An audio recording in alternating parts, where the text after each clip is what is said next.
Welcome back to another edition of Dark Matters Radio.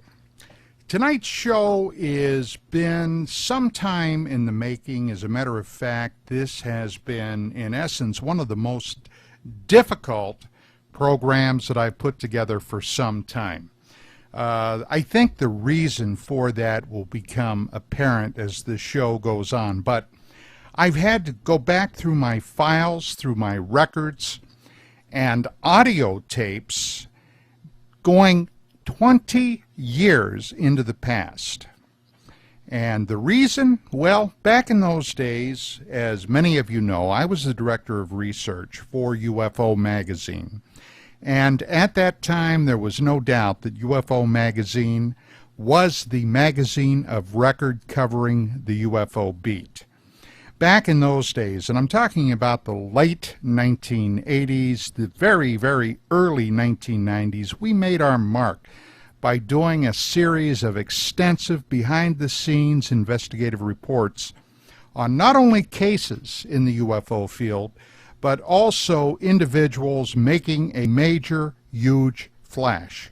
Now, tonight's show, we're going to be dealing with a guy that actually in November of 2001 was killed in a shootout with the police in Edgar, Arizona, and after having shot a police officer in the head.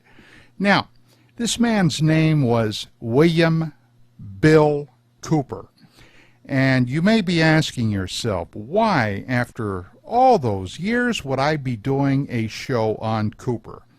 Well, recently, and I'm talking about as I do this show the last couple of weeks, my producer, Lan Lamphere, sent me an audio clip that he heard where Cooper was being lauded on the net as being a visionary, someone that basically galvanized the Patriot movement. Now, if you're not familiar with UFOs, if you're not familiar with the Patriot movement, you may be wondering just who in the world was Bill Cooper. Well, for that, we've got to go literally back into the past.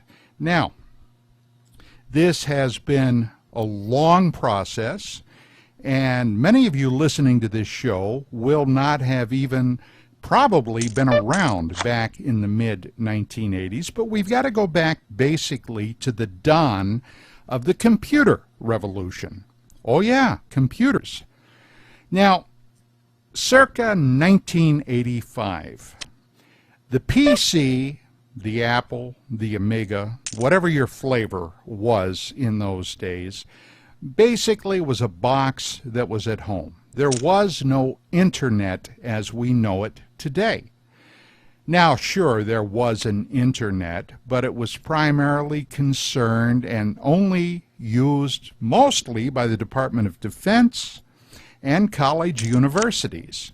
If you bought a computer and you wanted to go online, you had to have a telephone modem. And if you had a telephone modem that allowed you to go online, well, the next thing you had to do was find some place to go. The solution? Bulletin board systems. Now, in 1985, most computer bulletin board systems were primarily concerned with computers and things about computers. But down in Fountain Hills, Arizona, was a guy by the name of Jim Spicer who had a different idea. That idea? Why not do something concerned with not only UFOs, but the weirder side of life, the paranormal, things that were periodically cropping up in the news, like the Mothman, the Lizard Man down in Georgia, UFOs, of course, and Paranet got its start. Now, before it was all said and done, there were Paranet BBSs that literally spanned the globe. I happened to be a part of the Paranet system back in those days. As a matter of fact, I was their security director because there were people even then that tried to hack and crack into Paranet. Now, I got my first computer in 1987, And if I tell you what I had in those days, but when I bought it, I was just happier than could be. And even though in hindsight I recognized how I got taken for a ride, I had a system that allowed me to do quite a bit. Now let me tell you about it. It was a Tandy, also known as Radio Shack computer, a 1000EX system. It had an 8088 CPU. It came stock with 256K of memory, and I put more in there until it reached the whopping total of about 384. I had a dot matrix printer. The computer itself was basically a keyboard with one internal floppy drive that took a 360K 5¼ floppy. But by the time I had it all tricked out in 1987, early 1988, hey, I was going places. And I had a 300 baud modem. Now, if you're not sure what that is, look it up online. You're going to be shocked that I bought from Radio Shack to the tune of about $100. Now, even though there was no internet, there were pay-as-you-go services. And what I'm talking about primarily were services like CompuServe, later Delphi, and several others. I ended up going up on CompuServe with my 300 baud modem, costing me $6.40 an hour. And on one of my journeys up there, I stumbled over something called the Issues Forum.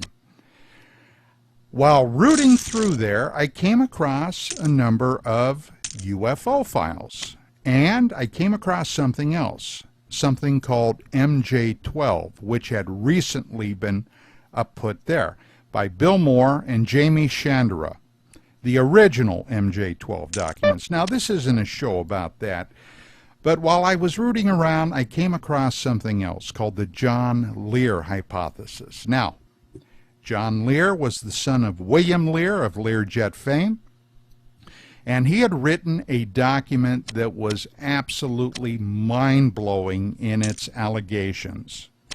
I'm not going to go into that either, but I was kind of shocked. If you're interested, I'm sure you can still find it online.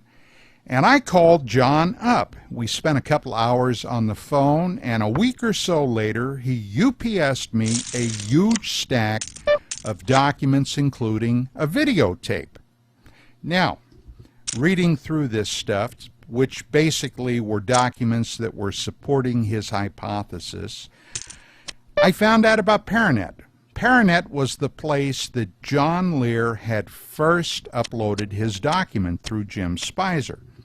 I became a user on the Paranet bulletin board system down in Arizona, and things kind of took off. Now, there was a lot of vitriol that was being spewed about even then, not only at Lear's hypothesis, but there were pro-MJ12 proponents, anti-MJ12 proponents. As a matter of fact, it's quite a bit like things are today in the UFO field, where everybody apparently hates everybody.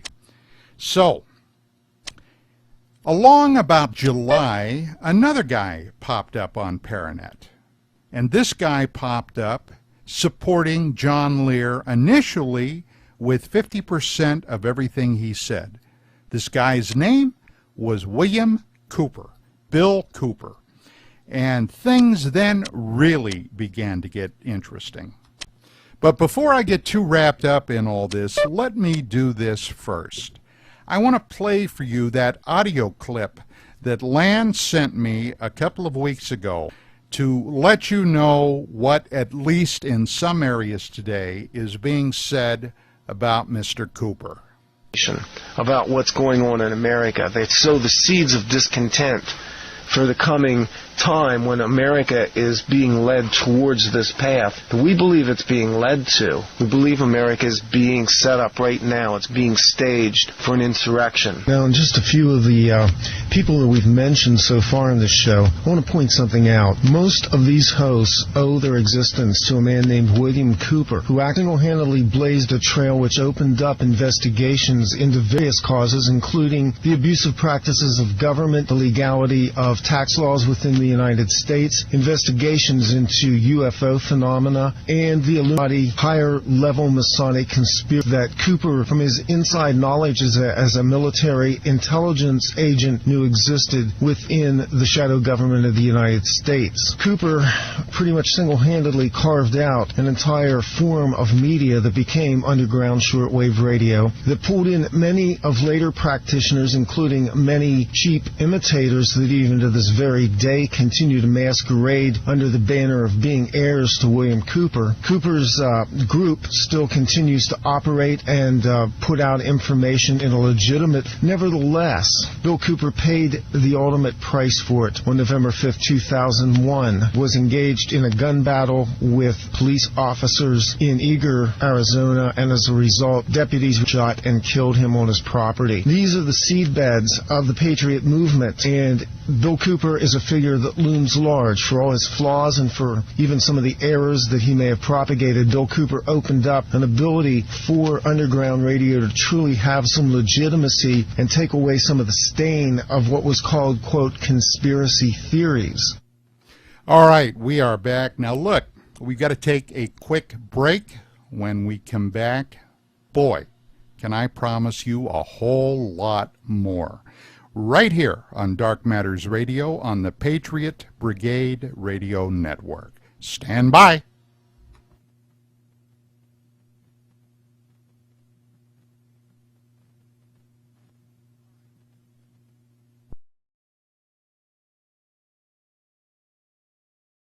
All right, we are back. Now, in 1988, there was something else that happened that also caused quite a firestorm in not only UFO circles, but that literally spanned the globe. George Knapp, investigative television journalist at KLAS Channel 8 in Las Vegas, ran a series of specials where he talked about a super secret and at that time very little known area as part of the Nellis Range that was called Area 51. Area 51 was an area that was so super secret that nobody had a clue what went on out there. This, however, happens to be one of the places where super secret aircraft were test flown, developed out there. Things like the U-2, going back to the mid to latter 1950s. Later on, the aircraft, the Blackbird, the SR-71. And then he brought somebody on in electronic blackout that he called Dennis, a pseudonym. And this individual claimed to have been a physicist out there that worked on, of all things, recovered alien technology. Oh yeah, crashed flying saucers.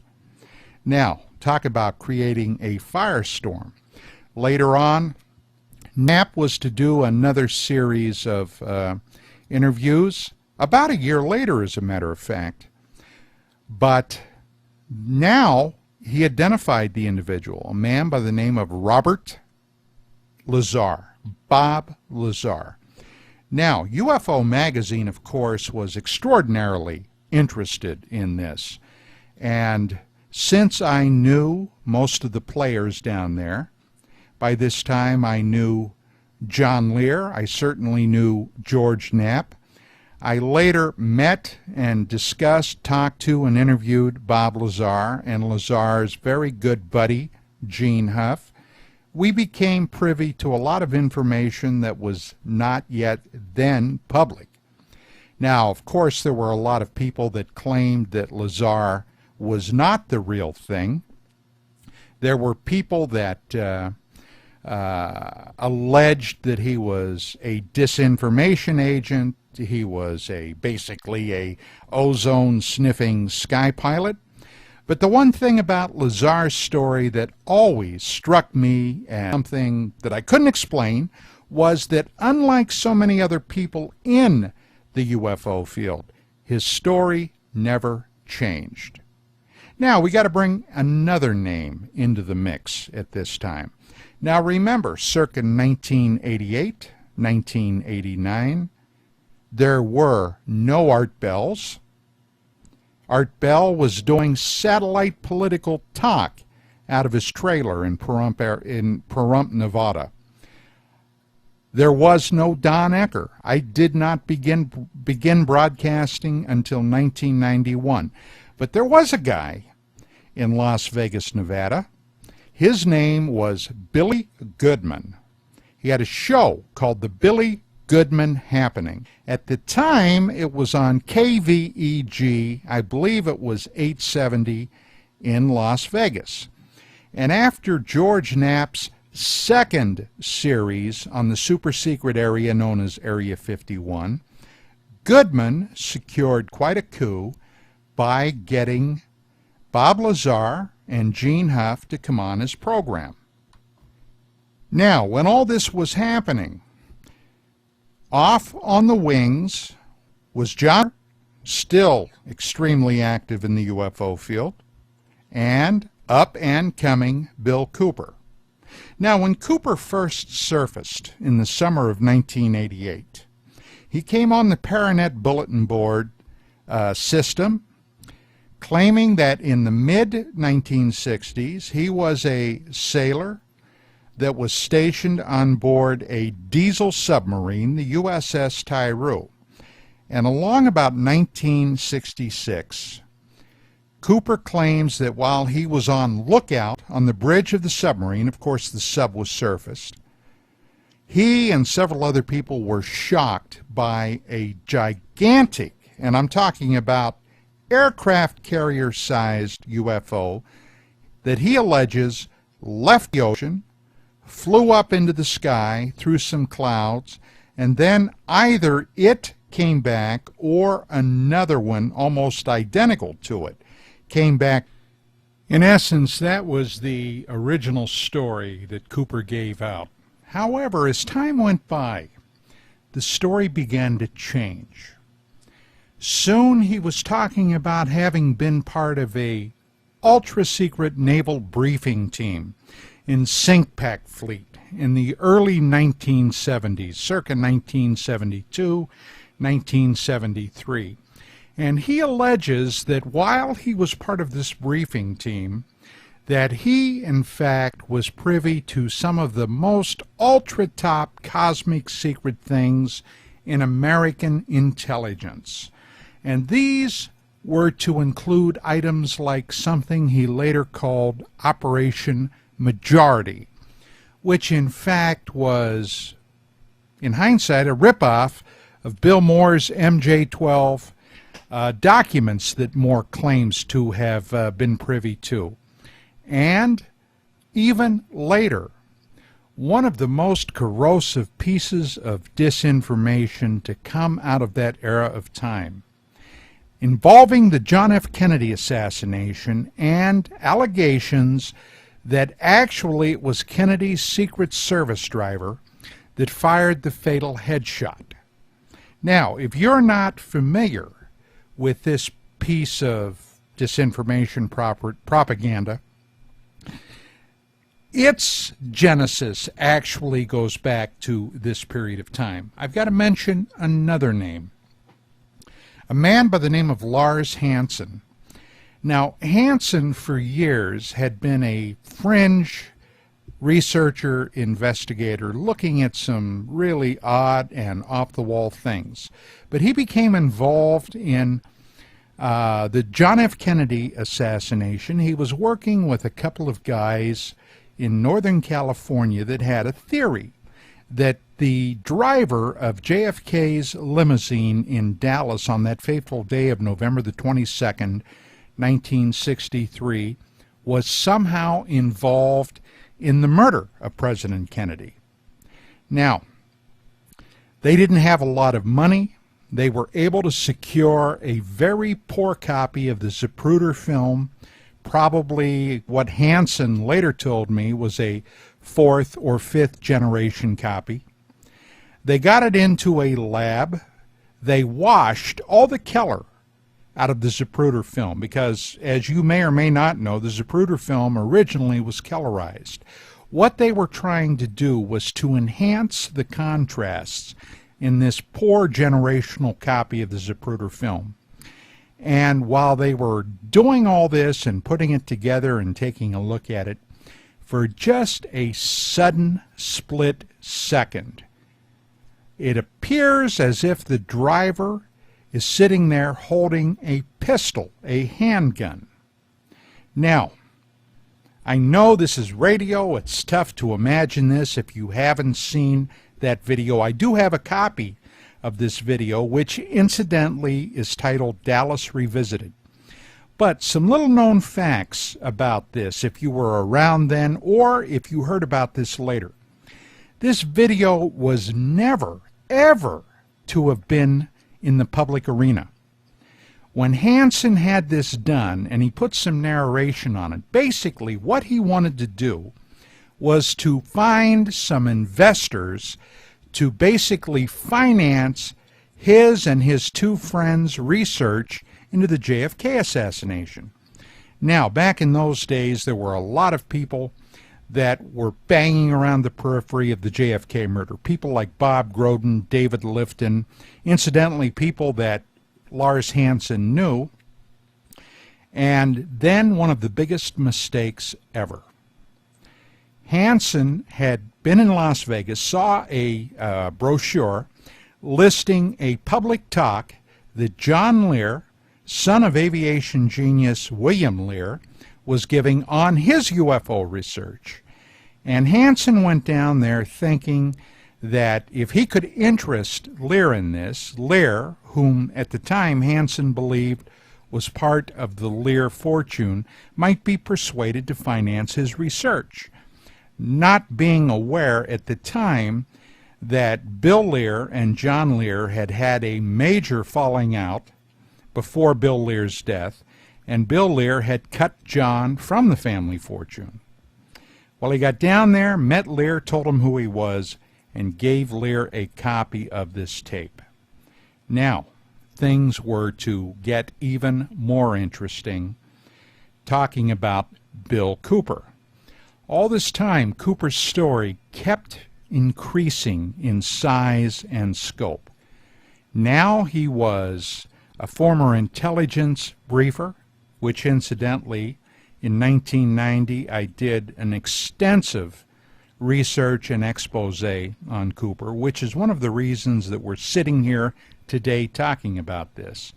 And I found out that if Cooper had been part of anything having to do with the briefing team, it was in the audio-visual section of it, which meant, in essence, that what he did was carry out the full ashtrays and carry in the pots of coffee.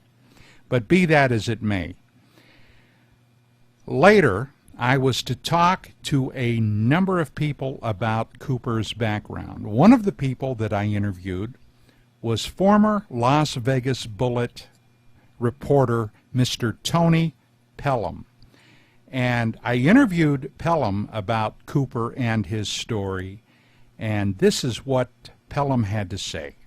On Cooper's second trip up here a couple of years ago to Lear's house, and as you know, you might not know, You were a reporter for the Las Vegas Bullet. Weekly tabloid, right?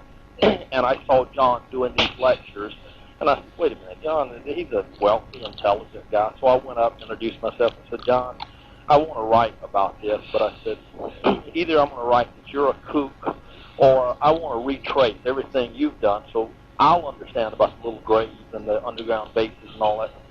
So I started reading and tracing down leads and got involved with Linda Howe and the mutilated cows. And so one morning John called me and said, hey, I got a guy from the Navy up here. I want you to come up here right away.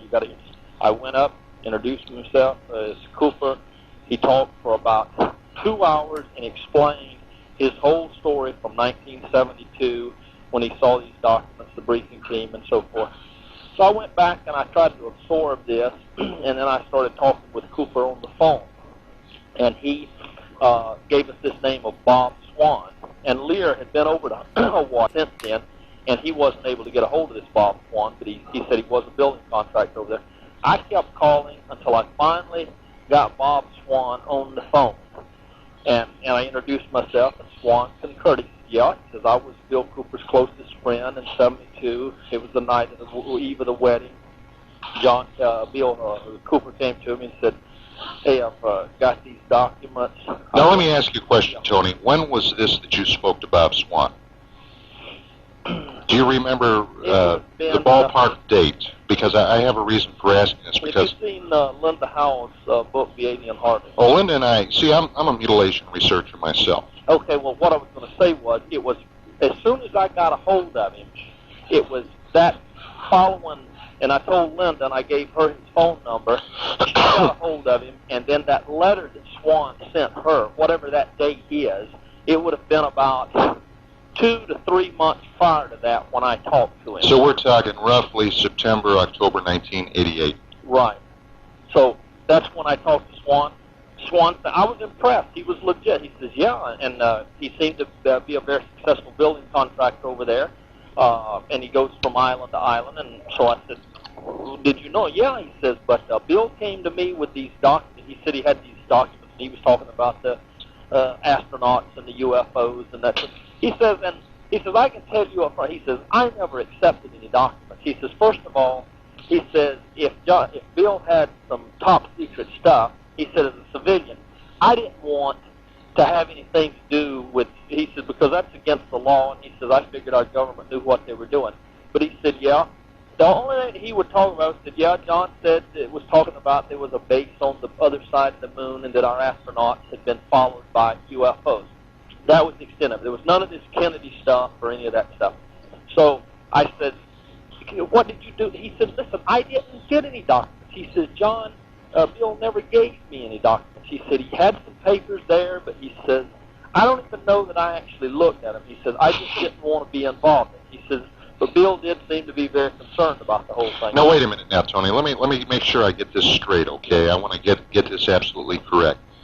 Bob Swan told you that the only thing he recalled was that Cooper had mentioned something about UFOs following the astronauts up to the moon, and allegedly there was an alien base on the dark side of the moon. That was the extent of it.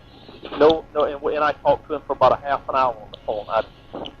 He says, up front, he says, well, listen, he says, even though Bill's been out of the Navy all these years, he says, I don't even know if I should be talking about it. He says, because he says, couldn't he still get in a lot of trouble about this? I said, well, no, because Bill Cooper is advertising it and trying to tell the world all this stuff. So I said, but we're trying to verify if he's a phony or if any of this stuff actually happened. But so then when I put him in touch with him and Linda Howell in touch, he wrote her this letter that she published in her book. If you read the book very carefully, it doesn't really say any more than what I've said. No, I as a matter of fact, not only have I read the book, I reviewed the book for UFO Magazine. Okay, well then you see that still we've seen no documents. Then when I started spending my time with Bill Cooper, and mind you, the reason I maintain the relationship the way I do, and it took me as long as George Knapp had asked me a long time ago to do that interview, and I finally reluctantly did it. I'm not a ufologist. I'm not in any different segment or faction of this thing. I'm a curious person, so I maintained a relationship with Bill Cooper when he put into talking about Fatima, and when this Galileo was launched and they're going to shoot plutonium to them. I go along with all this. I never looked at Bill Cooper and said, Bill, you're full of shit, or I don't believe this. I keep the lines of communication open, right, so people will tell me as much as they'll tell me. So when he insisted about the documents, I said, well, Bill, I said, as a reporter, I want to verify all this. He says, well, great. He says, this is what I've been looking for, a reporter, somebody that can verify my background. He gave me that resume of those 6 previous employers. I called all 6 of them up, and I could only verify like 2 of them, and it was like, some little training school or something, you know, like where people go to. In other words, it wasn't like he's a president of some university in California or something. I mean, you know, the people did remember him. And then after I told him I had checked with a couple of schools, he says, oh, by the way, he says, I was never really fired from any job because of my UFO involvement. He says, but after I did leave, quit, my boss says, Bill, I really wish you hadn't gotten involved in that UFO stuff. But prior to that, he was saying, yeah, I've been fired and threatened. Well, he came out publicly in 1988, and I have this on record from the Paranet Computer Informational System, which I happen to be a part of, Tony, and he was claiming that he was fired and lost a $75,000 a year job because of his UFO disclosures. That was a lie, because after I checked out that resume, and he knew I was going to the trouble to check these things out, he called me and he says, oh, Tony, because apparently one of these previous employers had mentioned that I was checking all this out. And he says, I never was actually fired. He says, he said, I would have been. He says, my employer told me after I resigned, he says, Bill, gosh, I just really wish you hadn't got involved in all this UFO stuff. You know, you would have made a great team or something like that. So when I hit the point about the documents, I said, okay, Bill, I said, explain to me. I said, I was in the Marine Corps, and I had security clearance, and I guarded Taylor's missiles, and I'm a little bit, and I was at Pearl Harbor, and I know a little bit about these things. I said, tell me this facility you worked in. Well, it was an office complex there at Pearl Harbor, and he worked the graveyard shift, him and another lieutenant. He was a chief petty officer, E6 or something. He said, but I was with a lieutenant. Worked the graveyard shift. He said, what I did after we did this briefing, and I saw all these documents and everything, I would wait until the lieutenant would go to lunch on his break. Then I would go over to the file cabinet, open the file cabinet, and I said, this wasn't in a vault, it wasn't under lock and key or anything, you simply open the file cabinet. Right. Open the file cabinet, I would walk over to the Xerox machine, make Xerox copies of all the stuff, and I did this consistently on the night shift, and that's when I would take it out in my lunch pail or whatever. So then he had this stuff. I said, okay, great, this is extremely high top, above top secret stuff. Now you stashed it in a secret place, and you want to make sure that you don't ever lose it, so you give Bob Swan some copies, and surely you ran off some other copies and you stashed them off at Grandma's house in Louisiana or someplace. You put them in safe places. Well, I'd rather not talk about that, okay? All right, the set that you had, Bill, you've got them somewhere. I need to know, because if you're telling the world about it, when are you going to show it to? He says, well, that's the problem. I was living, I believe it was Anaheim, he said, we're living there in L.A., and he says, we had a storage garage. It was detached from the house. And he says, in the middle of one night, there was a mysterious fire, and it burned completely to the ground. I said, great, no problem. So the documents were destroyed. I said, now, Bill, I said, this is great. As a reporter, just simply give me the address. I'll check with the fire chief. No, I'm done. Too many people have been threatened. Too many people have been hurt. I'm not getting anyone else involved. I said, whoa, wait a minute, Bill. I'm simply going to check a date and an address to verify that there was a fire at that address. End story. No, I don't want to. I'm not going to do it, Tony. There went the problem. When someone tried to verify this extraordinary story, when someone tried to sit down and figure out what was really going on, suddenly Cooper would clam up. And it was great because it was, in a way, a self-fulfilling prophecy. Later on, of course, as more and more people began to try to check up on this extraordinary story, find out, is this guy for real or not?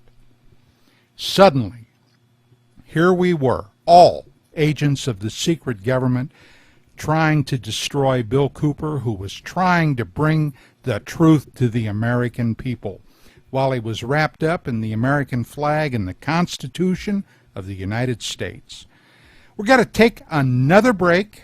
Hang on, we're going to be back in just a moment, and when we do, more of Dark Matters Radio right here, heard only on the Patriots Brigade Radio Network. Of course, there was a lot more going on at that period of time. There were conflict and confusion over the MJ-12 documents, conflict and confusion over the John Lear paper, And of course, that extraordinary story brought to us by George Knapp, investigative reporter from KLAS Channel 8 in Las Vegas, on that mysterious and enigmatic guy, Robert Lazar. Now, in November of 1989, Lazar went on the second series of specials where Knapp was talking about, among other things, Area 51, and Lazar went on using his own face, his own name, and told an extraordinary story about having been hired by EG&G in Las Vegas, which was a government contractor, flown out to Area 51, then bused to an even more secret site called Area S4, where Lazar claimed that he worked on recovered alien technology. In other words, ladies and gentlemen, a flying saucer. Now, this story reverberated literally all across the globe. KLAS received calls from people all across the entire planet wanting to get their hands on a copy of that story. Now, Billy Goodman, radio host for KVEG, was able to secure Lazar to come on his program along with his buddy Gene Huff, where Lazar once again talked about his story. And when Goodman threw open the lines, he started to receive a ton of phone calls. And sooner than later, sure enough, one call came in from Mr. William Bill Cooper, who told the world, hey, I checked this guy out through my intelligence sources, and he's the real McCoy. But why have me tell you about it? Hang on just a second, and I'll have Cooper tell you about it. How are you feeling tonight? Well, I'm feeling a little better. As you can hear, my voice still isn't right yet. I apologize to your listeners. Well, just don't get too close to the telephone. Oh, I'm breathing it right through the line. I just want to make a few comments, Billy. I really don't have any questions, but it pertains. I'd like to clear up a couple of misunderstandings here. Number one, I'd like to really thank Bob Lazar for coming forward. I have been talking to him over the last year, along with John Lear. We met in groups and privately, and the man has a wealth of information. I am tickled pink that he's finally decided to come forward and use his real name because it helps all of us. And I thank you from the bottom of my heart, Bob. Oh, thanks, Bill. Number two is that Bob is giving the impression on the air that he's doing this for selfish reasons, and I know better than that. I know that when when I first spoke to him, he was really incensed and enraged that this technology was in our hands and was not being made available to the people, and that there was countless billions of dollars being spent in the normal sector that didn't know anything about this technology to try to develop the technology and come across with a unified field theory and all of these other things, and it was being wasted when it could be devoted to other things that might help humanity and might really help the human race. Right, I still do feel that way, Bill. I know you do, and I want the listeners to know that because it's coming across like you're doing this just to protect yourself. Well, I'm thinking more in the current frame of time. I understand that, but they don't, Bob, and I want to get this across. You see, Bob wouldn't have to protect himself by doing this if he hadn't been leaking information to John Lear and myself and other people to try to get this information out. And the reason that he's gotten into this predicament is because he's a patriot, he cares about this country, and that's what's made him do this. That's beautiful, Bill, that you did this. Unsolicited testimonial, basically, that's what it comes down to. And you're right, in a way it was sounding that way, but also he did, towards the end, mention the fact that he was hoping some of his compadres would come forward, too. Yes, and that's something else I need to address. But first I'd like to say that I personally, and also Tony Pelham, and also the Channel 8 news staff, George Knapp, and several other people, John Lear, we have all investigated this man's background thoroughly because we didn't want to be sucked into a trap by the government. And I can tell you that he is who he says he is. He has worked at Los Alamos. He is a physicist. He's a theoretical physicist. He has worked at Area S4 in Groom Lake. We have verified all of this, not just me, but several other people, and I've also verified it by two different sources of mine who are within the government. One works for Lawrence Livermore National Laboratory. On the comments about his... By the way, Bill, not to interrupt you, but I had no idea you guys did that. Oh, yes, all of us did it, because we're terrified just like you are, and we're always on the lookout for somebody trying to trap us in something that we can be discredited by. After these series of shows on the Billy Goodman Happening with Bob Lazar, suddenly Goodman hit big all over the western United States. And he had quite a going concern there. Like I said, this was a number of years before Art Bell. This was a number of years before I started broadcasting. And UFOs were still an anomaly on the open airwaves.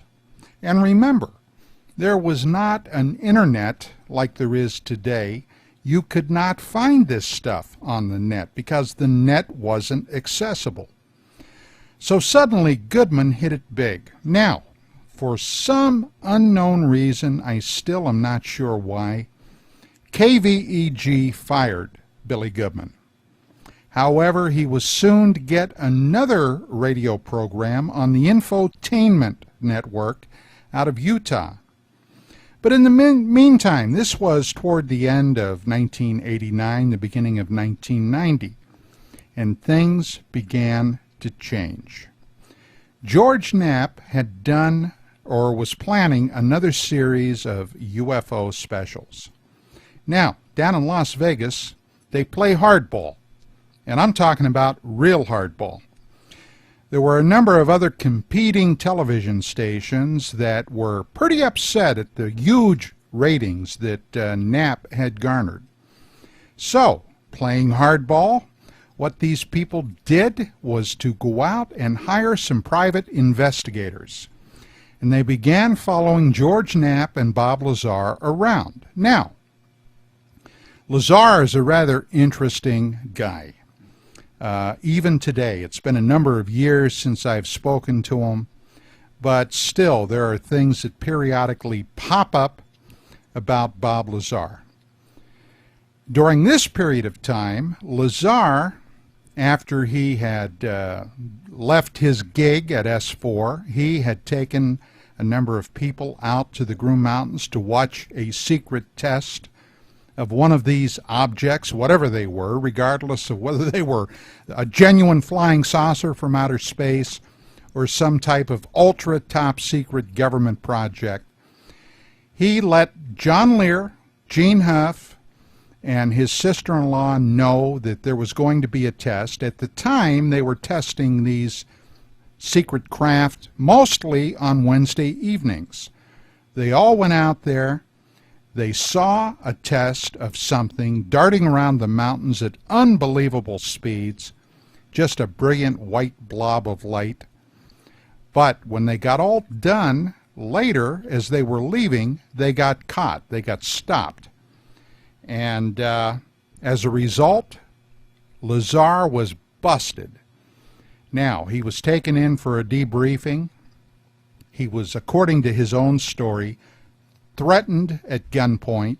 There were a lot of other things that happened. But Knapp was getting all of this on the TV show. And while they're following Knapp and Lazar around, Lazar was privy or knew a madam that had a house of ill repute in Las Vegas. Now we're talking about Clark County. Now, prostitution is legal in the state of Nevada. However, Clark County, where Las Vegas is situated, it is not legal. And according to Knapp's reporting, Lazar had gone down at the request of this madam and had set up a computer and software and security system for her. So, Knapp found out that they were being followed and that this competing television station was going to run this report on Lazar going to a bordello. Well, Knapp did what any good, quick-thinking journalist would do, convinced Lazar to go on the air and preempt their story, which opened up a whole new can of worms. In the interim, Knapp had also gone to John Lear and several other people, including Cooper, and had interviewed them for his TV show. Now, during the course of this interview, Lear let out a story that I was to cover extensively in UFO magazine about one of his documents known as the O.H. Krill document. Now, you've got to be a little familiar with the UFO history in this country to know where this originally came from. But back in the late 50s, Navy intelligence got their hands on what turned out to be probably one of the first channelers, a woman back east who claimed that she was in mental contact with an extraterrestrial being that she called Krill, C-R-Y-L-L. Later on, when John Lear was putting his paper together, along with another guy by the name of John Grace, another UFO researcher who at that time was still active duty Air Force, put together a document called the O.H. Krill document. The name Krill was kind of an inside joke about this early 1950s entity case, and the OH they pulled out of thin air. However, Bill Cooper was claiming that he read this document, the same document that John Grace and John Lear had just written a year or so before, in his secret Navy files back in the about 1972-73. Well, of course, that was patently impossible. Impossible. And Knapp pointed out this inconsistency on his TV show. Now, Cooper immediately went on the attack. He attacked Knapp, he attacked Lear, he attacked Lazar, and claimed that Bob Lazar had been arrested for having a drug lab. Now, anybody that knows Lazar knows that Lazar dabbled in jet cars, and he had a lab where he worked on these jet engines that he called his speed lab. Cooper took this speed lab reference and turned it into drug dealing. His modus operandi has always been, if you try to hurt me, I'm gonna hurt you first. And this is when I became involved, because quite frankly, I knew all these people. I had been watching Cooper. I had been watching the way Cooper's story had changed over a period of time. And I was one of the first people that was in contact with him when he first came out of the woodwork in the summer of 1988. Well, things were about to get a whole lot nastier. After I began doing my investigation, I started to interview a lot of the principals in this case. And of course, one of the first people that I interviewed was Bob Lazar. And Bob Lazar had some very interesting things to say about Milton William Cooper. So instead of me telling you about it, why don't I just have Lazar tell you about it?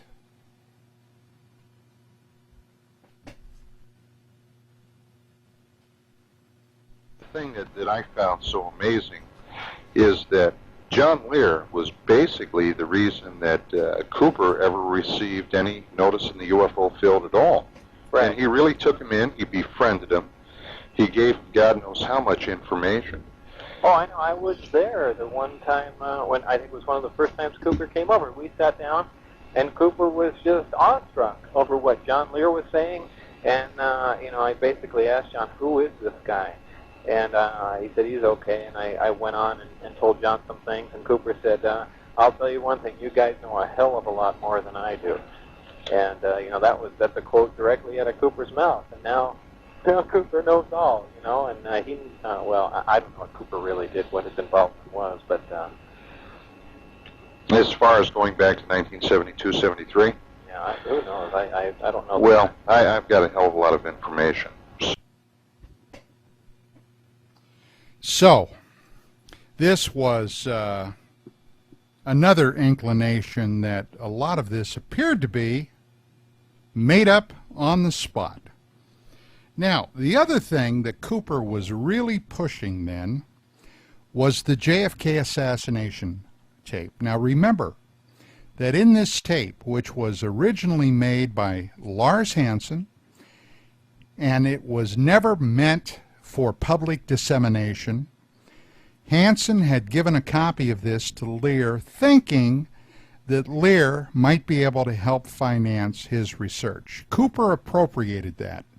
Suddenly, Cooper was claiming that he read in his top secret Navy files back in 1972, 1973, that the limousine driver had actually been the person to fire the fatal headshot into JFK.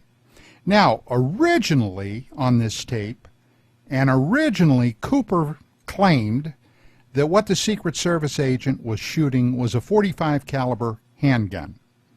Now, I'm quite familiar with firearms, with weapons, not only from my military service, but from my law enforcement service.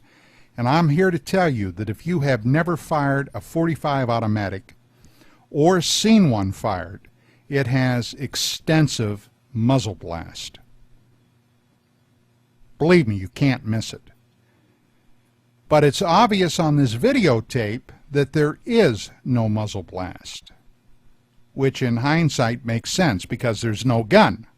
But when that became obvious to Cooper, suddenly Cooper started claiming that this was a secret CIA air gun firing a pellet loaded with shellfish toxin. Now, when Hansen discovered that Cooper was starting to hawk this at every venue he could for 25 and 30 bucks a pop to buy a copy of this tape, he tried to get Cooper to stop. Cooper absolutely refused. I mean, when you talk about blatant, one thing you can't take away from William Cooper, he was the most blatant BS artist I have ever run into. But there was a radio host out here in Los Angeles at the time by the name of Tom Likas. And right before a major presentation that Cooper gave at Hollywood High School, Lars Hansen went on the Tom Likas show with Bill Cooper and debated him. And just to give you an idea of how Cooper handled these type of things, well, I'll have Lars Hansen and Cooper show you. Look, mister, I wasn't pushing this to the public. This was to get support and assistance from other researchers and from investors. This thing is discredited on its face. You talk about... Well, fine. That's why I'm not promoting it. That's why I'm not promoting it. That's why I haven't been promoting it. Well, then, I mean, you know, what kind of argument... Fraud, because you're putting out a piece of garbage, and now you're backtracking.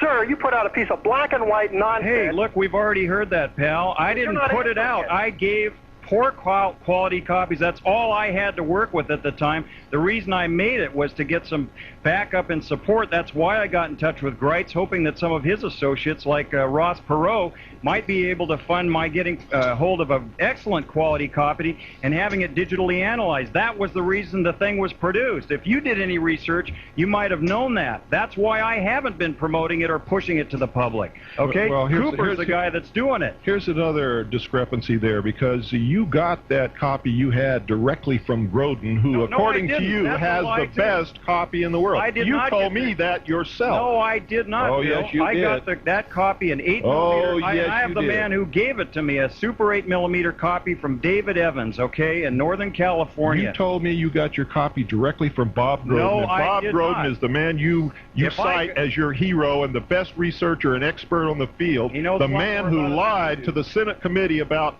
William Greer not taking his hands off the wheel, which people are going to be able to see on August the 19th at Hollywood High School, I guarantee you. And they'll make up their own mind. And when they see that, your credibility is going to be down in the bottom of the pit. Bill, my whole point was to get to the truth about the issue of who. We're going to get to it, but the people are going to decide the truth, not you, Lars Hansen. Okay, they're going to see for themselves. I'm not trying to stop it, Bill. Long before. Oh, yes, you are. You're doing everything you can to stop it, but you won't. The American people are going to see that film, and they're going to know who killed their president. Long before you ever latched onto this subject, Bill, I made the tape and began the research. A year before you went public and said you saw it in the documents, I had already researched it and contacted people like Colonel Bogreitz and John Lear. And we're telling people that William Greer shot President Kennedy, and now you're backpedaling and saying somebody proved that he didn't. Show us the proof. No, Where's the proof that Greer didn't shoot the president? Well, it's on. You've said right here that it's been proven. Show us the proof. Where's the proof? How am I going to show you? You're trying to keep the American people from knowing who shot the president. You said it yourself. That's BS. Tom, did he say it or not? He said it was proven that Greer didn't shoot the president. What I am trying to do is get people to understand that that tape does does not constitute absolute proof. Okay? All right, we'll continue this conversation. Notice the bully boy tactics, the screaming over Hansen. I knew back in those days that this was a discredited piece of video footage. Here's the bottom line story on what people were actually seeing, and it wasn't a gun. You got to remember the time that this video or this film was shot. Dallas, Texas, November 1963. And what did men use on their hair? Well, that greasy kid stuff like Brill Cream. And the bottom line was, when they washed the Keller out of the film, there was a reflection off of the Secret Service driver's head, or the Secret Service passenger's head, and it's literally just a split second that it does in fact look like there's an object pointing at Kennedy. And as it turns out, this was the exact moment that Kennedy was in fact shot in the head. Probably, my own opinion now, probably from the grassy knoll. Look, we're going to take another break, and when we come back, a whole lot more, because now I'm going to be talking about the first of two-part expose that I did on Milton William Cooper right here on Dark Matters Radio on the Patriots Brigade Radio Network.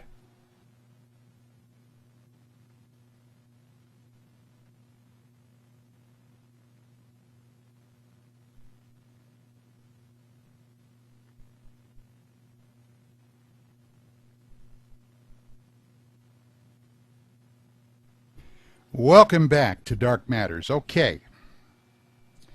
Now, you had in the last segment just a small taste that Cooper could become loud, verbally violent, but here was the other thing that he was doing, and he did it the entire time I knew him. He drank alcohol to excess.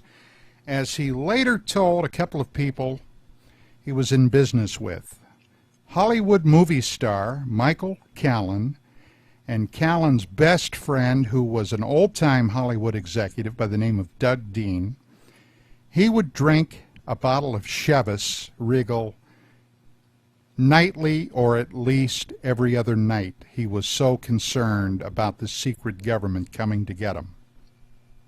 Now, Callan and Dean had heard Cooper back on the early days of the Billy Goodman happening.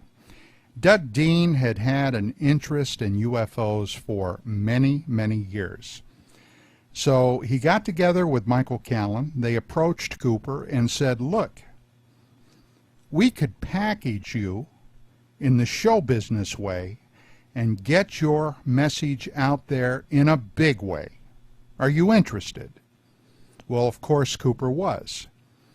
He signed the contract, and they did a huge show for him at the Showboat Hotel in Las Vegas, and it was something that Goodman extensively promoted. Now, there's a lot to this story, and Doug Dean and Michael Callan are going to pop up a little bit later. But in the meantime, I had started doing my investigation on this guy to try to figure out if he was real or not. And one of the people that I talked to once again was Robert Lazar. And Lazar told me that, hey, this guy had a potential to be violent. And I said, what do you mean violent? Are you talking about physical violence? Well, this is what Lazar had to say.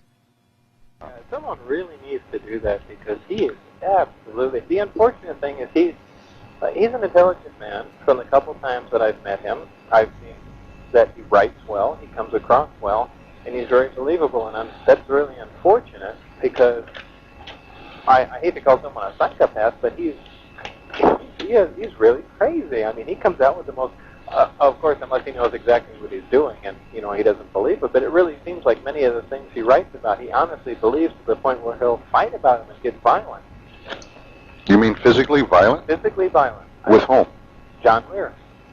Well, I walked in on the middle of something, and Cooper's sitting there.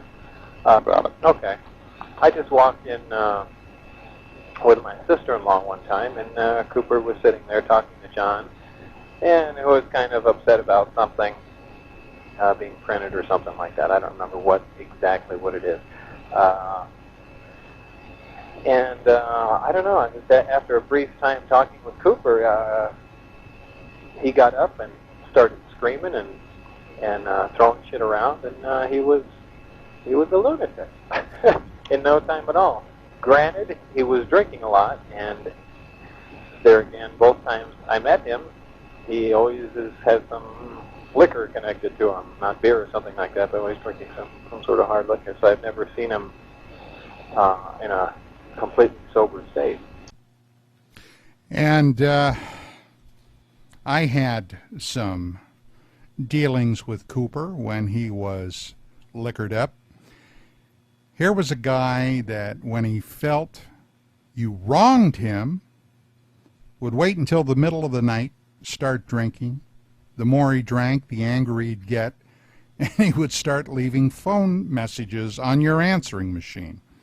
Now, of course, the guy who really was instrumental in bringing Cooper out to the public initially was none other than John Lear. Lear was the guy that had the first real dealings with him through the old Paranet system. But I'll let Lear tell you about it. I became interested in UFOs. Prior to that time, although I'd heard about them and heard many stories, I didn't have a personal interest in it. A friend of mine who was a Raven, those were the U.S. pilots that flew directly for the U.S. ambassador in Laos. One of them, who I had known fairly well over there, retired and came to Nellis Air Force Base in 1985. He called up, came over, and we were starting to talk about old times. When he mentioned, I asked him where all he'd been based since I'd last seen him, and one of the bases he mentioned was Bentwaters. Bentwaters is a United States Air Force base about 70 miles north of London. And being familiar with some of the UFO stories, I said, oh, that's where that UFO supposedly landed in 1980, and the three aliens walked up to General Gordon Williams, the wing commander. And Greg said, no, not supposedly, John. It happened. I was there. I did not see it because I was confined to quarters, but I got the whole story in the stand-up briefing the Monday after that weekend. So I turned to Greg and I said, what do you mean? This stuff is all true? There are saucers and aliens? He said, oh, yeah. And I got to thinking, boy, there's been a lot going on that I don't know about. And the bottom line of which is I found that, yes, they do exist, and things are going on in this country that the public has absolutely no idea. The most important thing is that there is a secret government. It is called MJ-12. I have 5 very good sources for that information, one of which is probably the most respected U.S. general. He is currently still alive, but been retired for many years, who said that MJ-12 did exist, but he could not tell me any more about it. As soon as this general passes on, which should be in the next 2 or 3 years, unfortunately because of his ill health, I will reveal his name. In 1987, I was working a computer network called Puranet in Phoenix, Arizona, out of my home in Las Vegas, and making certain statements about aliens and the secret government, to which I was the subject of a great deal of ridicule. On the computer board came a person named Bill Cooper, who made the statement that while I cannot back up all of Lear's allegations, I can certainly back up at least 50% of them, because I was aware of this information while with the Navy in 1972. John, just to clarify, The summer of '88 that I was working that computer network out of Phoenix, and Bill Cooper had come online and said, well, I can't verify all of Lear's information, at least 50% of it is true, based on my involvement with the subject in the Navy in 1972.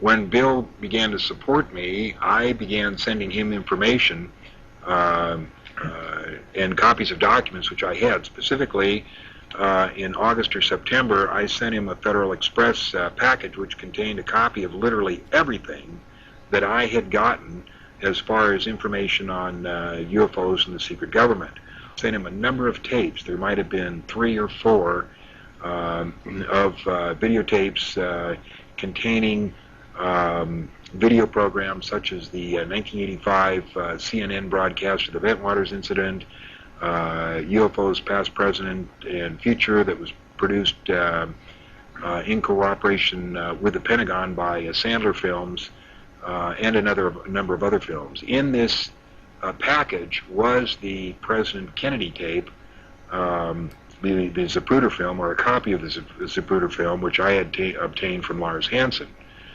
So that would have been September or October of 1988. When I sent that to Bill, I don't recall exactly what he said about the theory that Greer shot the president, other than to say that it was interesting. The first time that I heard Bill really come out and say anything definitive about that particular sequence was in an April or May show called On the Record with George Knapp here in Las Vegas, in which George Knapp, in which I showed the tape and made the allegation that it was a possibility that Greer shot the president. George turned to Bill and said, did you hear anything about this when you were in the Navy? Bill Cooper said, no, I didn't hear anything about it. I read about it, and I was startled because I had never heard Bill say anything so positive about the Greer shooting, and that was the first time I'd heard him come out so positive about it. Well, as it appears, as things would pop up, Cooper appropriated them. I saw him do this time and time again. And he was getting more and more airtime on the Billy Goodman happening. Now, remember, earlier in the show, one of the names that popped up in connection with checking out Bill Cooper was former Las Vegas Bullet reporter Tony Pelham. Now, while I was interviewing Tony, the subject of Billy Goodman and his radio show popped up. Tony told me about a time that Goodman had called him up because, according to Bill Cooper, what Cooper told Goodman, Pelham could verify everything that he had to say about his background. But why have me tell you about it? I'll have Pelham tell you. But the guy's not, I mean, he's fairly sharp, because I know he's making a living out of this thing. I mean, he's making some money somehow, isn't he? Oh, my God, yeah, he's making money. Showboat, he come up here and... Yeah, what, 700 people were up there? Billy Goodman called me right before that, I don't know if Bill had told him, but Billy Goodman didn't remember me when he was trying to sell me on Elvis is Alive and Well a few years ago in Vegas. And he says, "Oh, I need you to go on to my talk show tonight." He said, "I understand you can verify Bill Cooper." And I started telling him basically like what I've been saying. "Oh, no, no, no, no. No, well, we believe Bill Cooper. We can't have you on the show." Well, the bottom line was Goodman saw Cooper as a big draw to his radio show. And, of course, what do radio shows do? They sell advertising. No big surprise. So, later on that summer of 1990, part 1 of my expose ran in UFO magazine. The volume was volume 5, issue number 4. A month and a half after that, the second part of my expose on Cooper ran in volume 5, number 5. Now, immediately upon part 1 running, we received one day a certified letter. I looked at the letter. On the letter was a name I had never seen before, so I opened the letter up, signed for it, opened it up, and it was a letter from Bill Cooper demanding that we retract everything, or his lawyer is going to file suit on a contingency basis. I have nothing to lose. Go for it. Well, he answered that letter in the pages of UFO magazine and said, well, you know, the best defense against libel is the truth. And we are backing up everything that was in that article. So if you want to sue, buddy, you're just going to have to sue. Well, that was the last we ever heard of it. But Cooper, in the interim, had begun publishing a small newsletter called the Kaji Newsletter. And suddenly, along with George Knapp, John Lear, Bob Lazar, Whitley Strieber, Stanton Friedman, Bill Moore, Jamie Chandra, we were now being named as secret agents of the secret government. Well, this is all part and parcel of the publishing game. You can't please everybody. So part 2 ran. Along comes September 1990. And on the evening of September the 26th and the early morning hours of September 27th, I got a phone call. It was late at night. I hadn't gone to bed yet, but I was watching TV or something. I answered the phone. Hello? It was somebody I knew, and they said, Don, are you listening to Billy Goodman? And I said, no. Why? Bill Cooper is on there, and boy, is he tearing you and Vicky up. So I said, okay, thanks. So I turned on the radio, and sure enough, Cooper was on there, and he was tearing us up. But look, before we get into that part of the story, we're going to take another little break, and when we come back, more of Dark Matters Radio on the Patriots Brigade Radio Network. This is the Bill Cooper story.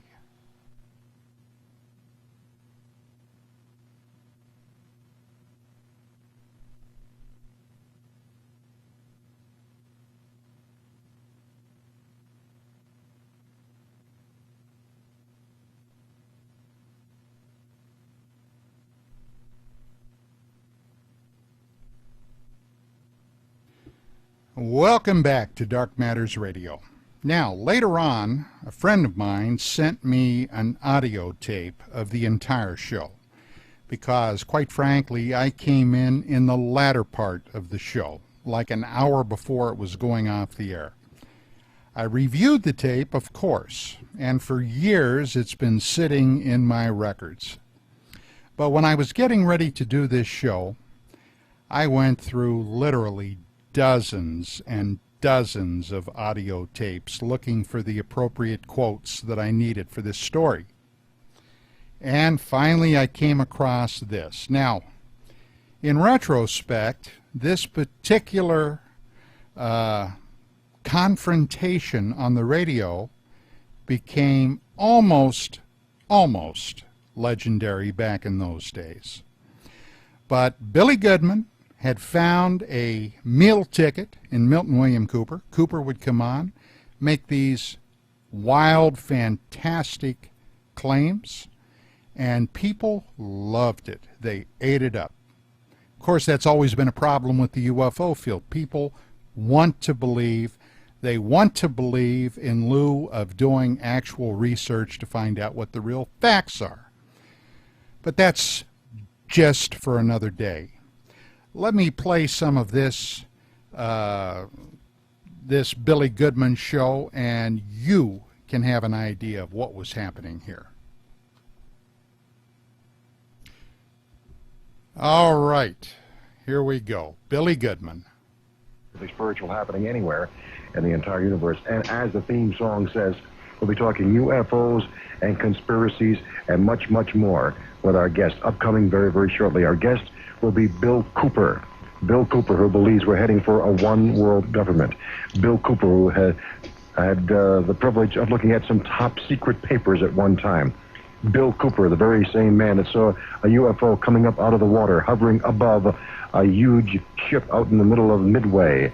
And a bunch of other people saw it but denied it, but he says he saw it and he does not deny it. Bill Cooper, a man who has been attacked by just about every member of the UFO community, but a man who stands up for what he has been saying right along.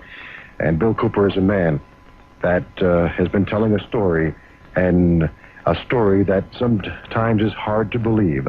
But if he's telling the truth, he is the only man that has come forth to tell the truth, because everybody else in the UFO community and in the conspiracy end of things is calling this man a liar and a total fraud. You're going to hear his side of the story. He's a man that's been challenged from all different sides, and he's come out on top every single time. He's a man that's been in the ring a number of times, literally in the ring a number of times, and he's a man that'll be joining us right after this word. Oh yeah, there he is, Bill Cooper, all-American hero. When he says that he's been in the ring, that's kind of funny too, because on a number of occasions, several occasions, at various UFO conferences, before Cooper basically burned all his bridges in the UFO field, he had gotten, shall we say, liquored up just a bit and would get in arguments. One particular case happened down in San Diego back in the early 90s where he literally got in a fist fight with another guy by the name of Eric Beckyard. Oh yes, this Cooper was quite a character, but his main raison d'etre was the Zapruder film. By now, most of the UFO stuff he was kind of hedging on. Well, maybe it's real, maybe it's not, but the one thing that he would go to the mats on was the driver of JFK's limousine was the murderer. Same show, Billy Goodman, the night of September 26, talking about the Zapruder film. Does John Lear work for the CIA? John Lear has worked for the CIA all of his life. Okay. I talked to a guy who's been researching the JFK assassination for 15 years, and the 18 people killed, he told me that only one of those was actually there, and he died in a car accident on the way to give some information to a lawyer, but the other people were only involved in the investigation from what he told me. Well, there were 18 people that were involved with the Kennedy assassination, either there as witnesses or involved in it in some way, directly. And I mean directly enough that the police really needed these people as witnesses. And they were killed within 2 years. Now, about a year or two after that, and it wasn't very long, over 200 people who had been connected with the assassination have died in mysterious ways. I mean, the odds against this stuff is absolutely incredible against it ever happening ever.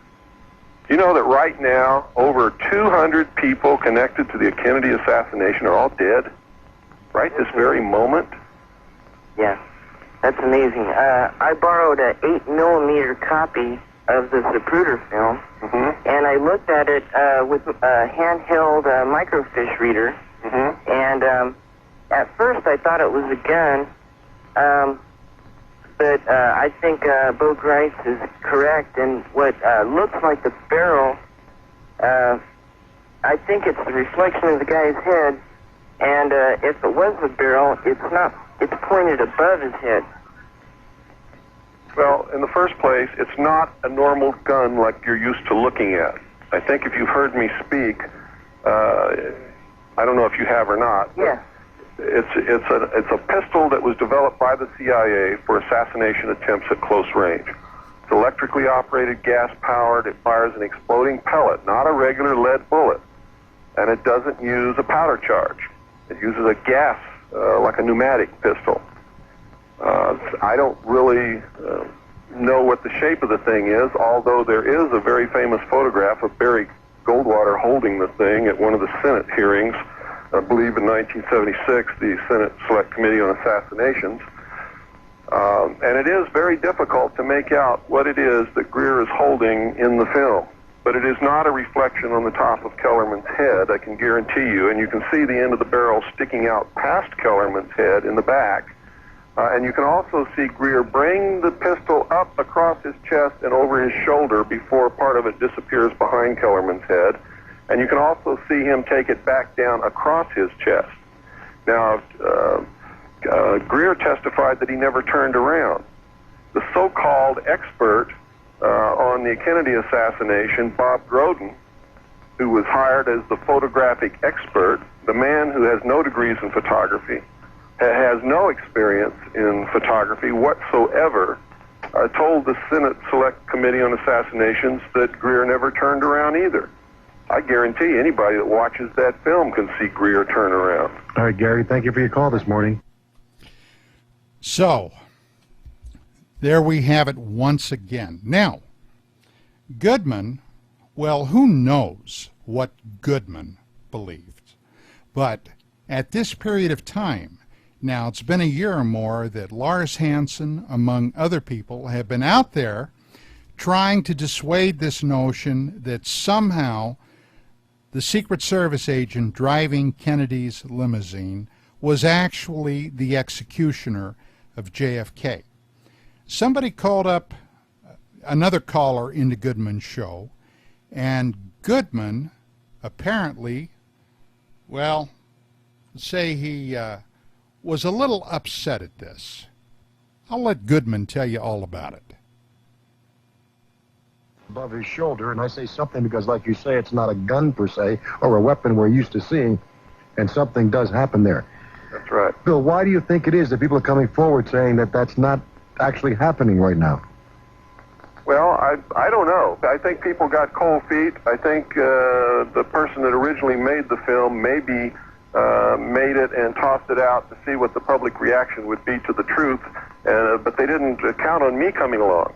They didn't count on me having seen documents when I was with Naval Intelligence that said that Greer is the one who shot the president in the head. So nobody can make me back down. I know who did it. Yeah. And I was looking for the film for 16 years. And finally I was in a conversation with John Lear one night on the phone, and I told him what I'd seen in these documents, and he said, "Would you like to see the film?" I said, "You're kidding me.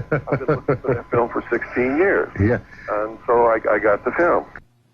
Well, not according to John Lear, which you heard a little bit ago. Cooper never mentioned anything about this until he was on that program On the Record with George Knapp.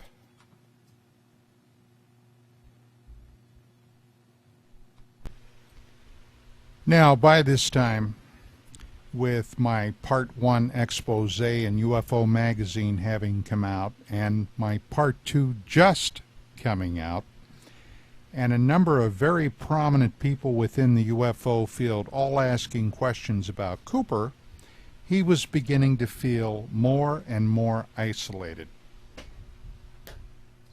There's no doubt by this time that a lot of people had heard that there were questions about Milton William Cooper.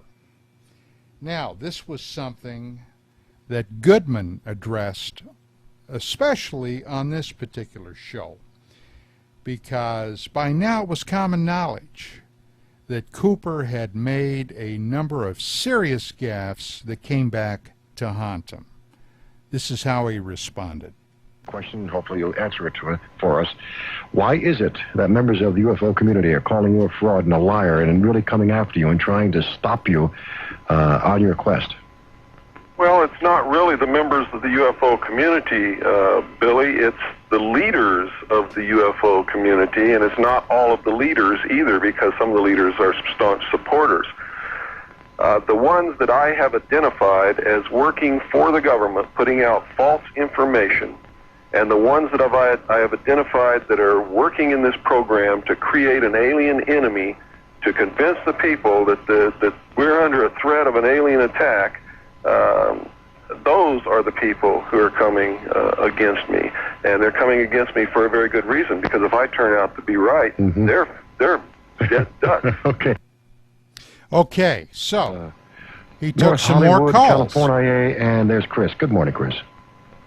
Hello. Hello. Yeah, I'm wondering why Mr. Cooper doesn't name the people who support him. From what I've been reading lately, some of the strongholds of the leaders of the community, UFO community, including Virgil Armstrong, Jim Beebe, Bill Hamilton, Bandini, DeMar, Dennett, Lars Hansen.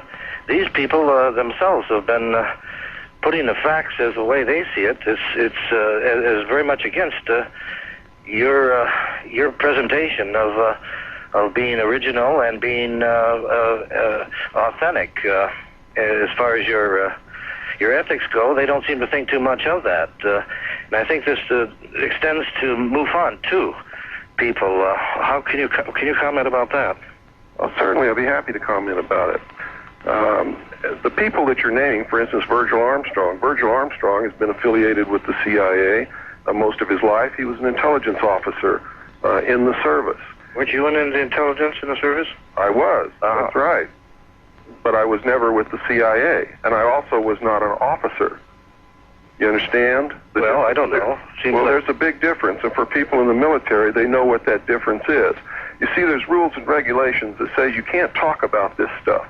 You can't talk about it, okay? Now, an officer is held to that until his dying day, because an officer is never really out, even though he retires. An officer can be called back at any time. He's still an officer. The fact that Virgil Armstrong is talking about this stuff and nothing has happened to his pension, nothing is happening to him at all, tells me that Virgil Armstrong is talking about it because someone has told him to talk about it. What about Don Eckert? Gentlemen?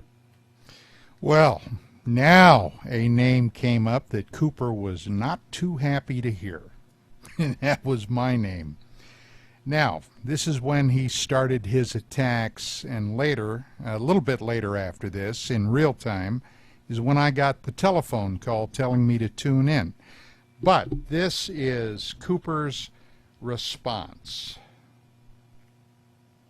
Those are local numbers for you folks in the Utah area, obviously. Now let's go back to Bill Cooper and Chris in North Hollywood. Yeah, the question was that in the UFO magazine, the Volume 5, Number 4, which was last month's issue, one of the editors, I believe, or writers for that magazine, stated a story about Don Eckert in his focus on you, Bill Cooper, and what he had to say was pretty much disseminated any of your credibility. And the follow-up issue, some of the bigger names in the UFO community, as you say, returned their acknowledgments as to verifying this. It doesn't seem like your credibility is holding up unless it's just through this magazine of these few people. Let me ask you wouldn't mention the people who did stand by you. Have you ever been to one of my talks? No, I haven't. I've heard lectures that you've... Until you've been to one of my talks, you don't know anything about my credibility. You just I'm not stating that. People are telling you. These other people seem to know about that, and that's what I'm asking for. No, they don't. What they're doing is they're writing their opinion. Well, that's the opinions that I'm stating is that is they don't think too much of you. And what I'm trying to tell you is if you're basing your opinion on them instead of finding out for yourself. I haven't given you my opinion, sir. I've given you what they said roughly, and the answers that they've gotten from that initial story. So, I mean, don't attack me, attack them. I'm not attacking you. I made a statement. Let me tell you about what happened with UFO Magazine so that you'll get the credibility where it belongs. Please, thank you. In issue number 5 of my newsletter, I put out a newsletter. In issue number 5, I tied a connection with Vicki Cooper, who is the editor of UFO Magazine, directly to the CIA. I published this in my newsletter, and in my newsletter I said, because I've published this, I'm going to be attacked by UFO Magazine. A sure thing, the very next issue, they devoted a good portion of their magazine to attacking me. Now, I got to stop for just a second before we go on with that. You probably weren't there, and if you were around and you were interested at the time, I'm sure that this would have slipped out of your mind years ago. But what the man just said was an absolute bald-faced lie. We never, number one, we didn't attack him. What we did was point out the inconsistency after inconsistency and his outright plagiarisms and his outright lying about various aspects of his story. And if you remember back a little bit ago, I mentioned the O.H. Krill document that Cooper claimed he saw in 1972-73, which would have been virtually, absolutely impossible because it had not even been written until about 1987, 1988 by John Lear and John Grace. But what this guy did was appropriate things into his story as time went along. Now, UFO Magazine in 1980, well, when it started in 1986, 1987, anybody that was aware of the publication would have laughed at the assertion that we were begun by the CIA as a tool to disinform the UFO community. There were, at tops at that time, 3 people, myself, Vicki, and Vicki's partner, Sherry Stark, doing this magazine. I mean, this is just outlandish. But anyway, let's go back and hear this maniac. Previously in their magazine, they had never once written anything about me or anything that I have ever said. In the attack, they never wrote anything that I'm trying to get across to the American people. They just attempted a character assassination. Now, this is the because attack she has made on Vicki. statements to many, many people that she doesn't believe in UFOs. She has made statements to many, many people, and I can prove that in writing, that her magazine is controlled by the CIA. She's made statements to many, many people that all of the leaders in the UFO field are government agents. She has no interest whatsoever in UFOs. She publishes articles that supposedly give out official government information that's been leaked, but it's always printed under an assumed name, and I think the name is Nielsen.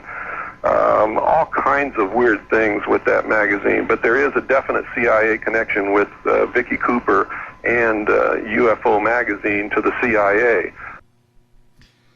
So, there you have it from Bill Cooper himself. Hey, we're going to take another quick break. Then we're going to come back and pretty much finish this up, because the best part is yet to come, because I call in and get on the show. So stick around. You're listening to Dark Matters Radio right here on the Patriots Brigade Radio Network.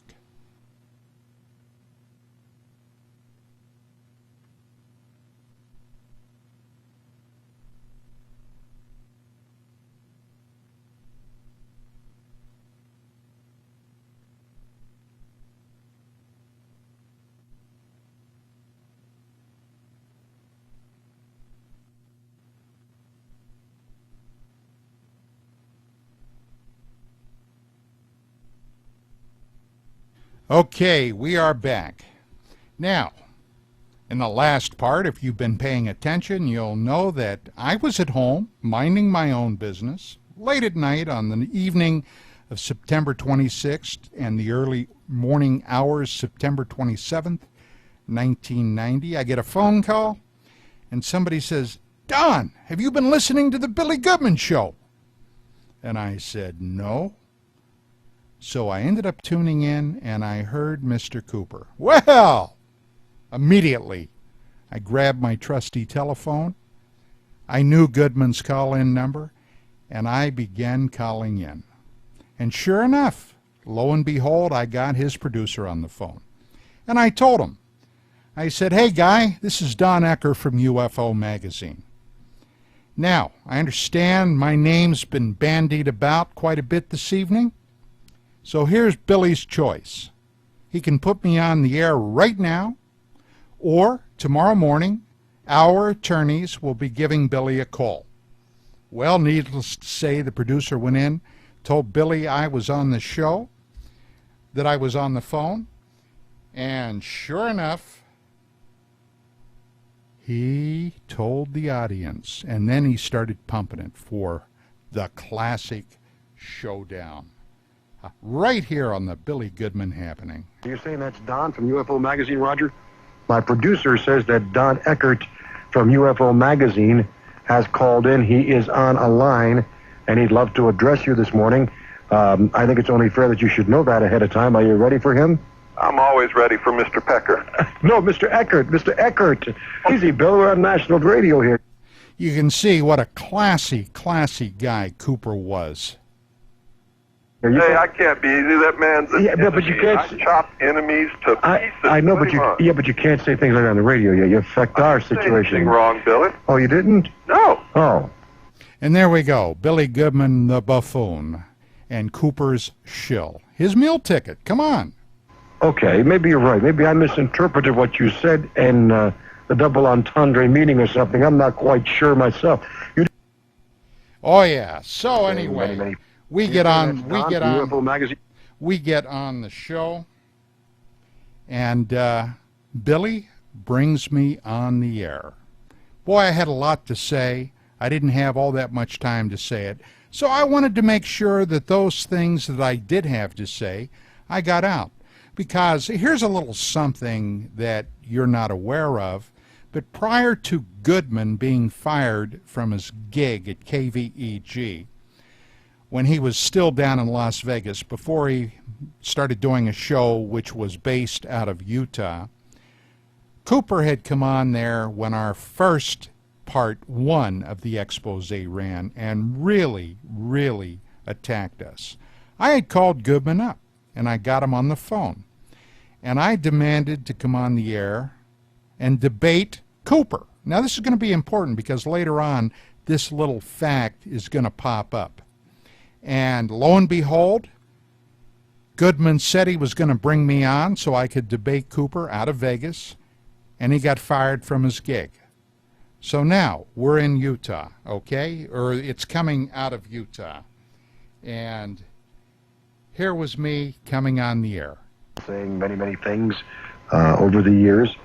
And now Don Eckert has done some research and some investigations. And he's claiming that Bill Cooper is a fraud and a liar. And Bill Cooper is ready to defend himself and to say exactly what he thinks of Don Eckert and back and forth. So you don't want to miss it. It will be an interesting exchange. Don Eckert, good morning, gentlemen. Yeah, good morning, Billy. How you doing? I'm doing quite all right. How about yourself, sir? I'm doing fine. First off, I would like to say that I hope that I'm going to be able to make my statement without either being interrupted by Mr. Cooper or yourself. The last couple of times that I've been on the air with Cooper, it seems like I always get cut off before I have a chance to say what I have to say. Okay. Poor little thing. Okay, how much time do you need, Don, and we'll let you go for it. Well, I'd like to have at least 4 or 5 minutes. Okay, and then we'll let Bill Cooper respond for that, and then we'll take a break. Go for it. Okay, number one, we started doing an investigation on Cooper back in April of this year when he came out with one of his Kaji newsletters slandering a number of people in the field, to and include John Lear and Bob Lazar. Now, Bob Lazar, as some of your listeners I'm sure are aware, is purportedly a physicist that had been employed at a super-secret government installation at Nellis Air Force Base at Area 51S4. Now, according to the information that came out at that time, and as a matter of fact, Lazar had been a guest on your happening when you were broadcasting out of Las Vegas. Lazar had been, of course, put under scrutiny any number of times, and he himself, in fact, did not help his case because he was not willing to come forth with information that would substantiate a lot of what he's saying. Howsoever, not quite a year ago, on November the 21st of 1989, while Lazar was a guest on your program at that point, Cooper came on the air and gave him a glowing testimonial. Now, not only do I have that on a tape that I received from somebody that was making tapes for the happening, Roger the Dodger, but I also quoted that verbatim in the second part of the Whistleblower series. Now, we gave Cooper, to address a number of points that he had made, we gave Cooper two chances. The first part that came out and the second part that recently came out a number of weeks ago, to answer any of the charges that were made in the magazine. Cooper has never, ever contacted us with any information or anything to refute any of the allegations on the investigation that I made on him. Now, we did receive one letter from Cooper. Actually, he had the name of his wife on the return address. I think he was afraid that we wouldn't sign for it if we saw Cooper's name on it, a registered letter that stated that if we did not do a complete, full retraction on our Part 1 story on the whistleblowers, that he was going to initiate a legal suit. Now, as a matter of fact, Cooper refused to debate me on the air when you were still broadcasting out of Las Vegas because of the suit that he had supposedly at that time in litigation. Now, we have never heard anything from anyone about any legal suit. Number one, Cooper knows he doesn't have a leg to stand on, and he also knows that everything that is in both of those stories can be substantiated. Now, there are too many points to go into on the condition of what Mr. Cooper is about, but let me preface it by saying, number one, I have never called Cooper a liar or a fraud per se. I have indicated it, and he's certainly borne that out, but I've never came out and stated, nor has the magazine, that Cooper is a liar and a fraud. Now, if anybody is interested, perhaps they could tell me, does anyone know at this point if Mr. Cooper has grown a beard? Okay, are you finished now? No, not quite. Okay, just let me know, and then Bill is right there, and he can respond to everything you're saying. Okay, because if he hasn't grown a beard yet, I guess we have to continue to call him a bald-faced liar, because the man would not know the truth if, in fact, it did come up and bite him on the derriere. Now, as far as any allegations about UFO Magazine being affiliated with the CIA, they could see the extent of the operation. That's the most laughable thing in the world. And I know what Cooper's going to say about his letters from Martin Cannon. We recently talked to Cannon, and he's absolutely, completely convinced that the whole thing was blown entirely out of proportion. Now, one other thing I want to make, and then I'm going to give Cooper a chance to start talking. Number one, I want to know how the investigation is coming on Cooper down in Cottonwood about the allegations that he slashed tires on Mr. Douglas Dean. Is Mr. Cooper willing to discuss the court restraining order that was placed on him by Mr. Dean? And is he also aware that not only has Mr. Dean given the life-threatening telephone calls that Cooper made to him, to the police down there, but also the actor Mr. Michael Callan here in Los Angeles has also put Mr. Cooper on record for making life-threatening phone calls. Now, you may be wondering what I'm talking about. Remember, this was September 1990.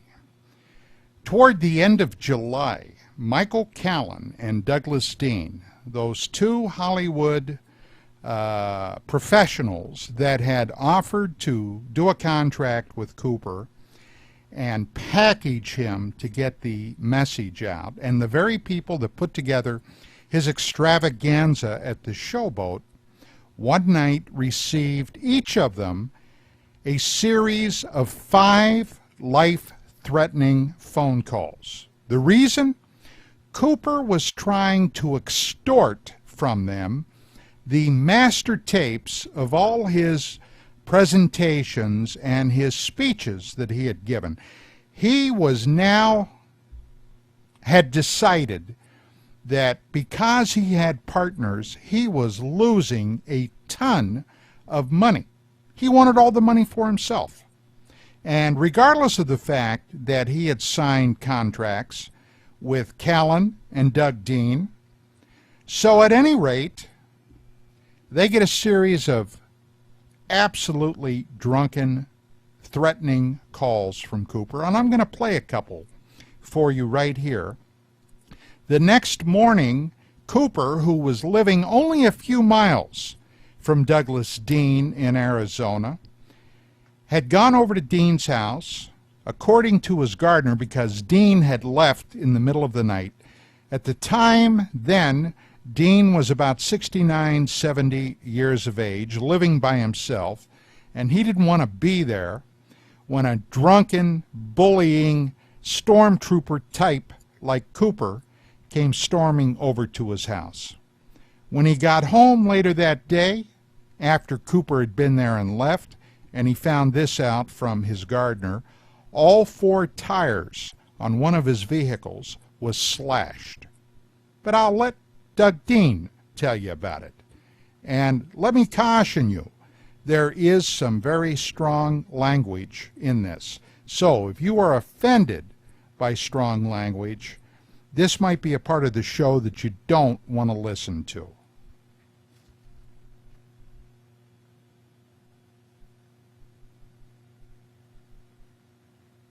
In his weakest spot and be successful. And if you should not be successful, don't give up. Attack and attack and attack and attack and attack until he's laying bleeding on the ground and cannot ever get up again. What you just heard is the voice of Milton William Cooper, Bill Cooper to his followers. My name is Douglas Dean, and I agree with his statement when you're confronted with an enemy who is all set to kill you. Survival, facing imminent death, is the name of the game.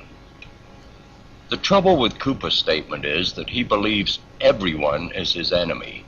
He trusts no one. Has stated this in his lectures, and his past record shows his continuous onslaught and attack against anyone who gets in his way. The list is long.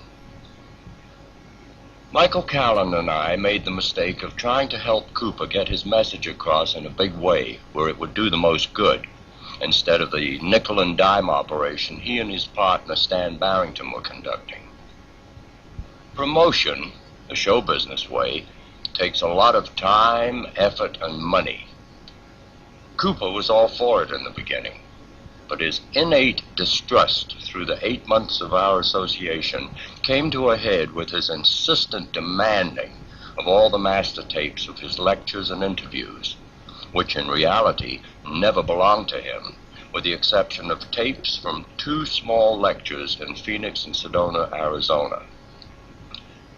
Michael and I paid all the expenses to produce the rest of the tapes. Cooper and Barrington agreed at a meeting with Michael and myself at my home that we would not touch any of the monies taken in from the sale of the tapes, rolling over the account to take care of future expenses for larger orders of tapes until we had a sizable amount that we could start taking profit from after all the expenses were paid.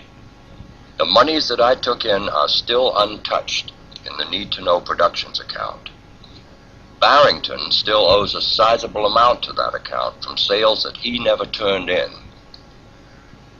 Michael had 3 big lectures set up for Cooper, which he still doesn't know about. But Cooper's greed for the instant buck and demands for the master tapes gave Michael an uneasy feeling, which kept him from finalizing the deals that he was setting up. We are both more than happy that he didn't make those commitments. After a very poor turnout for his lecture at the San Diego Convention Center on May 26, 1990, Cooper's half-drunken firing of me was really a big laugh now that I look back on it. I didn't then, and never had worked for him. On the 28th of July, 1990, at 1:30 in the morning, Michael got a series of phone calls from Cooper over an hour's period. When the phone awakened him, all he said was, "Hello," and kept the message unit on record. The following are unedited copies of those calls from Cooper, which are on file with the Los Angeles Police Department.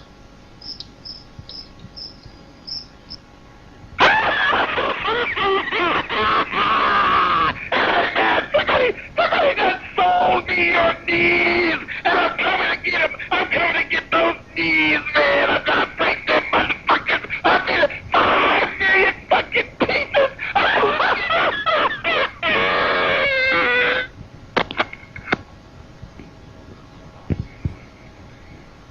Michael, you've reached 602-567-6536. This is Bill, your old partner, and I just wanted to let you know that John Hart, one of the richest men in America, has assigned me some bodyguards and some security personnel, and he's really looking out after my interest. And I knew that you were really concerned about that, and I thought that you might want to know that everything's really been taken care of, and he's going to make sure that nothing ever happens to me that's bad. So, you know, you got my number, you got my address, in case you get any hankering to, you know, talk about the old times, just give me a call. Otherwise, I would suggest to be, you know, sort of careful. Don't ride any fucking Broncos. You know, since you've been hanging out with me, I wouldn't suggest that you go anywhere that you hadn't been before. I'd just suggest that you be real careful, especially since you've been hanging around with me, because, you know, who knows what the government's going to do to either one of us. But I guarantee you, ain't nobody ever going to hurt me and get away with it. I suggest you think about that. Take care, Mike. I love you. Annie sends her best wishes, and, you know, little Dorothy, she ain't talking yet, but she loves you too.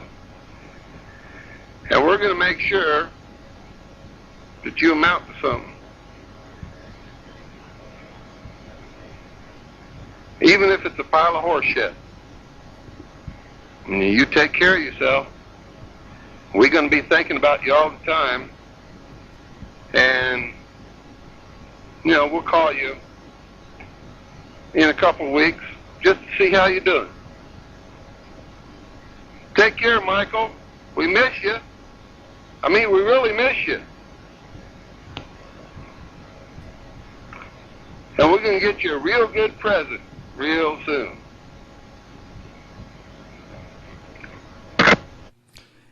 Yeah, Bill Cooper jumping into the jug.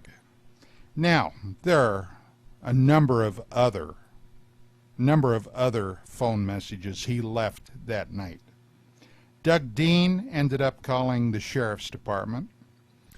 They took his call. They ended up coming out the next day. They investigated the slashed tires, and I will state for the record that they were never able to definitively pin that on Cooper. But Dean, as I said, was a man at the time, 69, 70 years of age. And I'm going to play just one last phone message that he left to show you truly what a despicable man this was. This is Cooper, by now really intoxicated, calling up Doug Dean sometime in the wee hours of the morning. You dumb son of a bitch. If you don't straighten things out, you're the dumbest son of a bitch that ever lived. In fact, you may not even live. So, what are you going to do with somebody like that? We refuse to be intimidated by this guy. Personally, on a personal level, I would have loved it if he would have confronted me somewhere. But the man knew better, because I would have gone off on him like a proverbial 4th of July fireworks display. But when he was at the other end of the phone, the guy was real brave, real tough. This is some more of that Goodman debate. The wee hours of September the 27th, 1990.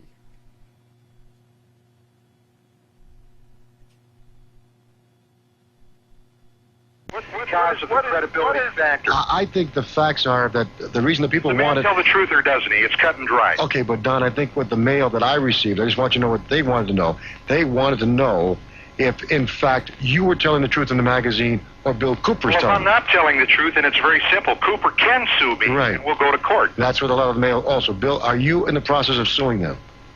Well, if you'd gotten my newsletter number 6, you would have seen that because of what UFO Magazine has done, I now have more speaking engagements than I've ever had in my life. Well, that's a nice Issue job, number Al. 6, I encourage Vicki Cooper and Don Eckert to continue, because now people who never heard my name before want me to come and talk in their town. Now, that's my point, Billy. But that's you were still in Las Vegas, and I tried to go on head-to-head with Mr. Cooper, and he stated that he already had a legal suit filed. Right. Now, I rest my case. Wait a minute. I called Billy Goodman back and told him that I would be willing to go on with you that Saturday. That's right. Billy said that you were then not willing.